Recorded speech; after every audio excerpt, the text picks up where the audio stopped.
YouTube fans, Admiral Preparedness here. Today I'd like to cover a couple things that some of you may not like and some of you may like very much. Uh, you can either do it this way with one of these, or, this thing's been around for thousands of years. We know what it is, no sense we've been talking about it, but can you kill somebody with it?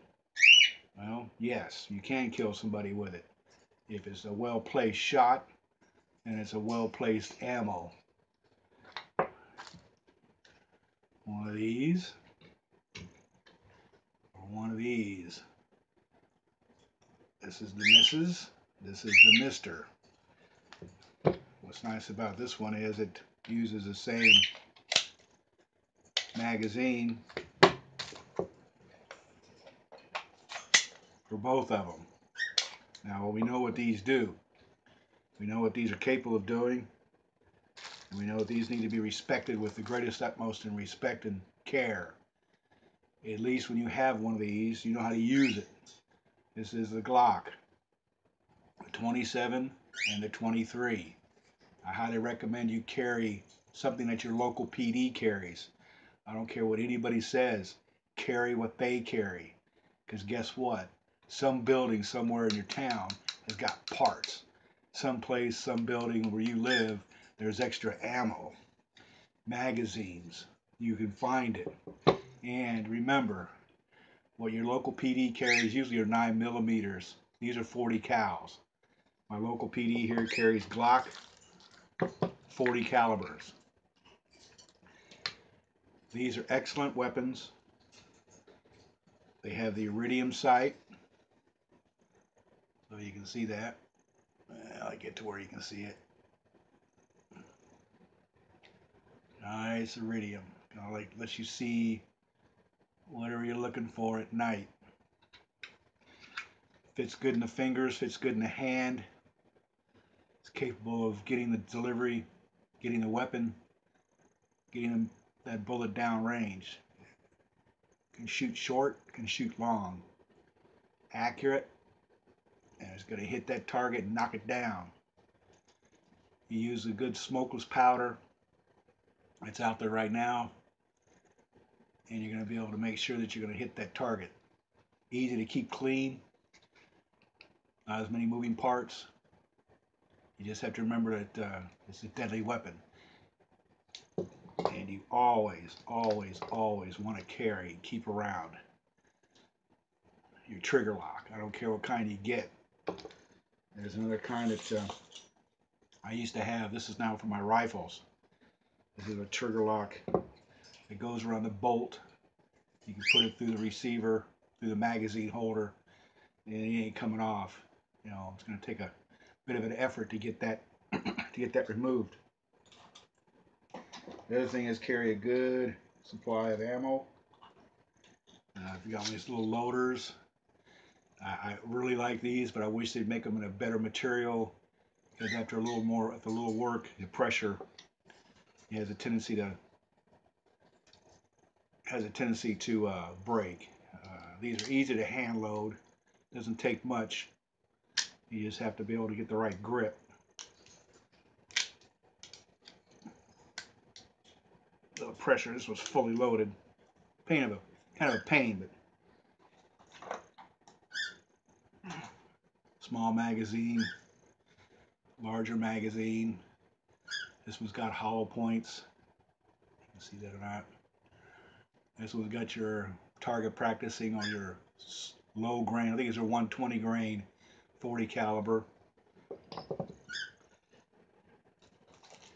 What I also like to keep is, I got mine all protected from moisture. Not like that's around here.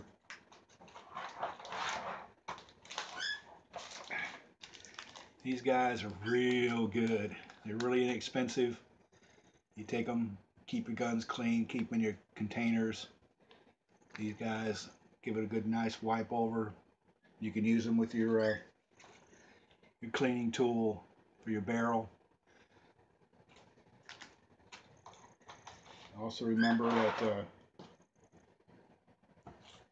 when you have these locks, that key, this key can go on a key ring. Just make sure that nobody knows that you've got it. I mean, if you have this on your key ring, not a lot of people even know what it even is. You know, it doesn't have to be kept there, but don't keep it near the weapon. Some people like to keep the weapons loaded, and then next thing you know, there's an incident at home where a young person their life has been taken away because they were not cognizant of where the weapon's stored, that it's loaded, and everybody else around them knows you have them. And that's one thing you got to be careful about, because if people know you have a gun in your house, that could be a bit of a handicap. The first thing a police officer asks you when they're at your front door is, are there any weapons in this home? Now, I hardly ever have them. Well, I'll just say this. They've never been to my house for any other reason other than we had a fire alarm go off because a smoke detector indicated that the house was filled full of smoke. The fire department showed up. We have a home monitoring system. The phone, one of my young people who live here had turned down the ringers, and we didn't know the phone was even ringing, so we missed the security call, and they showed up and with the fire department. And the first thing the man asked me was, is there any guns in the house? Well, let's put it this way. I wasn't under oath. So he went about his way. Nice drill for them. Uh, you always want to take care of these guys, make sure that they're kept in a nice secure area. If you leave them laying around, at least leave them empty. Don't give nobody any reason to go grab one of these things in the heat of passion. And next thing you know, you've got an incident in your home. I like to keep mine in a place where only I know where they're at, because we don't really live in a high crime area. We wouldn't live in a high crime area, just to let you know that. My father used to say when I was a very young man, if you don't like where you live, move. He said there's nothing tying you down that you just can't use your two little feet and get the heck out of get out of Dodge. He's a very smart man, but I recommend at least getting one of these, because one, on a Saturday morning or you ain't got nothing else to do and you want to have some fun in the backyard, you can plink a few cans, or I don't recommend plinking bottles because you're going to break them and not going to clean it all up, and somebody later on is going to end up cutting themselves. Don't shoot at birds unless you're planning on eating them. Don't shoot at critters unless you plan on eating them too. This one's pretty good. Got a nice little handle. Fits good in the hand. It's nice stainless steel molded material. It's got a nice little grip, rubberized material. I don't know where it was made, but I can guarantee it wasn't made anywhere near me. I had to get on a boat someplace and get here. But that's a good thing. It's got a nice little BB carrying case. Cost me about $6 on the internet. Another item about these weapons with the 23 and the 27. These are a Glock is one of the best companies out there that I know of, other than Winchester and Remington. And if you ever get a chance to go out in California, go to the Winchester Mystery House, I highly recommend it. That is one trippy place. One of these days, if I remember to go through all my photographs, I've got a tour of that place on a video. Another thing is 40 caliber ammunition. It comes in different grains, different types of bullets. Again, full metal jacket. These are just copper clad. You can find I haven't seen any green ones yet, but I'm not going out looking for them. I'm not going out looking for green weapon ammo because I really don't care. I got plenty in store right now. The other one is you need to check your homeowner's insurance, because it might be a little bit iffy if you got a large quantity of ammo situated in your home and there's a fire. They may not cover the catastrophe that occurs when those rounds start boiling off and going off. The fire department may not even want to be involved if you've got some rounds cooking off. So make sure you put those in a container that's fire resistant or fireproof. Keep them separated so there's not a large uh, possibility of those guys all going and flying around. They won't, once your house is burned to the ground, and they find these containers of ammo and they put two and two together, your insurance company may say, pack sand, we're not going to cover you. Same with propane. Same with keeping large quantities of gasoline located inside a residence. I always tell people when I'm ever asked or it ever comes up in discussion, where do you put your ammo? I, I put it everywhere. I'll put 1,000 rounds over here. I'll put 1,000 rounds over there. 200 over here. I never have them all contained in one large area unless I've got a large vault, which I don't have. I don't plan on getting one anytime soon. I don't need it.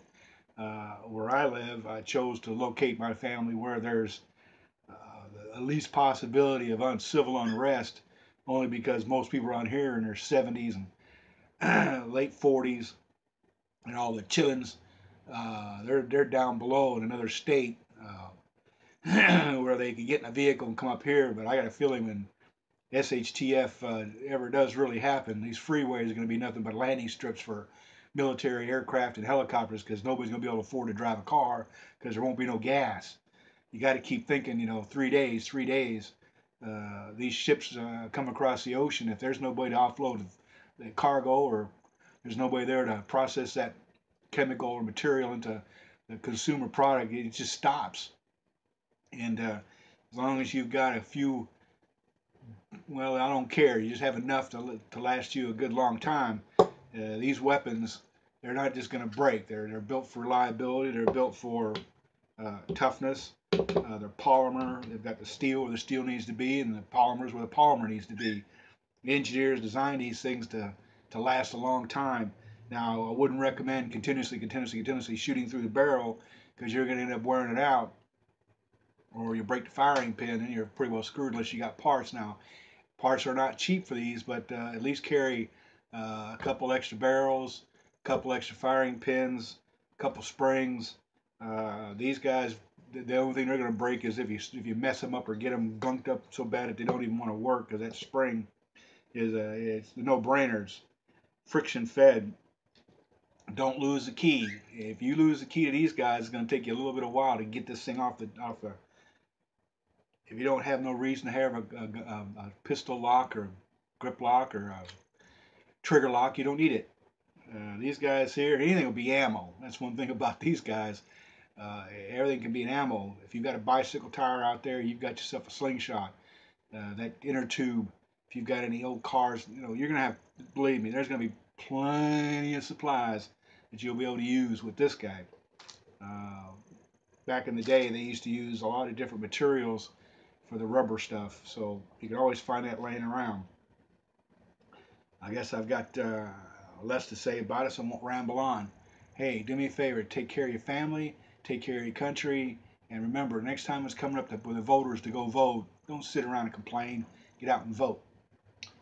Admiral Preparedness, we're out.